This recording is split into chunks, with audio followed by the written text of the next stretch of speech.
नमस्कार, Haribhoomi news bulletin में आपका स्वागत है। आज 21 दिसंबर 2025 को पौष माह के कृष्ण पक्ष की प्रतिपदा तिथि है। राहु काल सुबह 8:23 से 9:41 बजे तक रहेगा। वहीं मौसम में आज हरियाणा में बादल और धुंध छाए रहने की संभावना है। अब नजर डालते हैं आज की प्रमुख हेडलाइंस पर।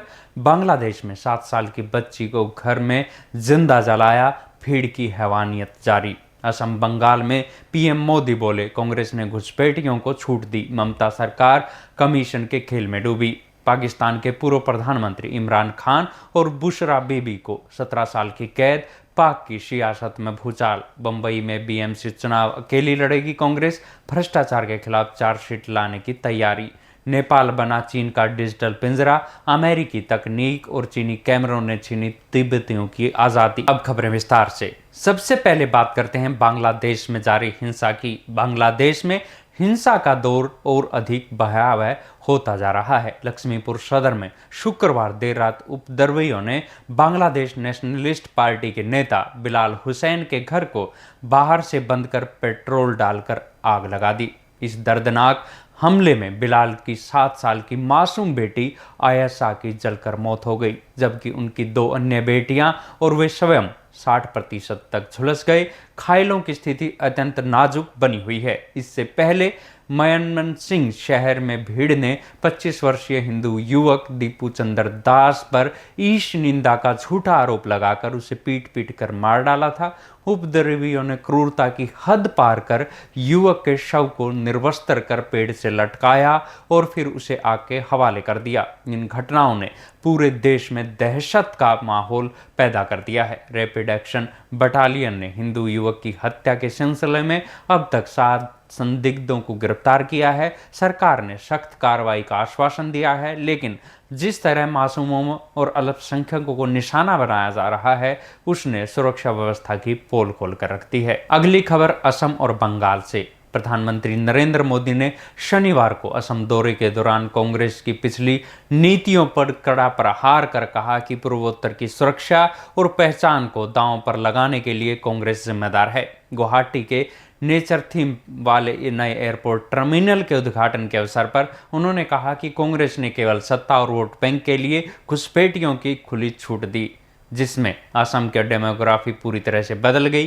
प्रधानमंत्री ने कहा कि कांग्रेस की उपेक्षा से असम के संसाधनों पर देश विरोधी ताकतों का कब्जा होने लगा था, जिसे अब देश की डबल इंजन सरकार सुधार रही है। उन्होंने मुख्यमंत्री हेमंत बिश्व शर्मा के प्रयासों की सराहना कर कहा कि राज्य के संसाधनों को अवैध कब्जाधारियों से मुक्त कराया जा रहा है और घुसपैठियों को चुन चुनकर बाहर निकालने की प्रक्रिया जारी है। मोदी ने स्पष्ट किया कि कांग्रेस ने पूर्वोत्तर में हमेशा मुख्यधारा से अलग रखा, जबकि आज ये क्षेत्र देश की नई पहचान बन रहा है। पीएम मोदी ने गुवाहाटी के गोपीनाथ बोरदोलोई अंतर्राष्ट्रीय हवाई अड्डे के आधुनिक टर्मिनल की लोकार्पण किया। ये देश का पहला ऐसा टर्मिनल है जो बांस उद्यान की थीम पर बना है, जो असम की परंपरा और आधुनिकता का संगम है। इसके साथ ही उन्होंने घोषणा की कि रविवार को वे असम के लिए 15,600 करोड़ के मेगा प्रोजेक्ट का शिलान्यास और उद्घाटन करेंगे। इससे पूर्व पश्चिम बंगाल के नादिया जिले में वर्चुअली जुड़ते हुए पीएम ने ममता सरकार पर भी प्रहार किया। उन्होंने कहा कि बंगाल में विकास इसलिए रुका है क्योंकि वहां की सरकार सिर्फ कट कमीशन और भ्रष्टाचार में डूबी हुई है। अब बात करते हैं पाकिस्तान की। पूर्व प्रधानमंत्री इमरान खान और उनकी पत्नी बुशरा बीबी के लिए कानूनी मुश्किलें अब एक खत्म न होने वाले अंधेरे में तब्दील हो गई है।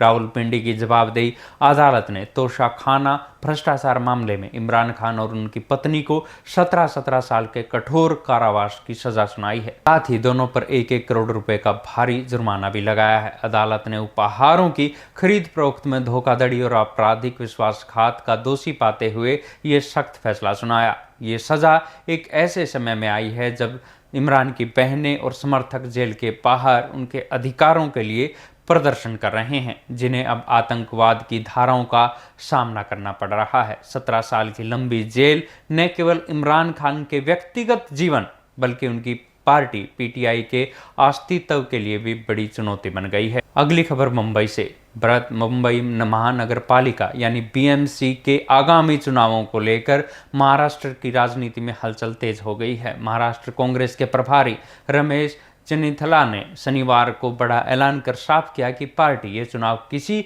गठबंधन के बजाय अकेले अपने दम पर लड़ेगी। चन्नीथला ने कहा कि कांग्रेस पूरी ताकत के साथ मैदान में उतरेगी और जल्द ही अपना चुनावी घोषणा पत्र जारी करेगी।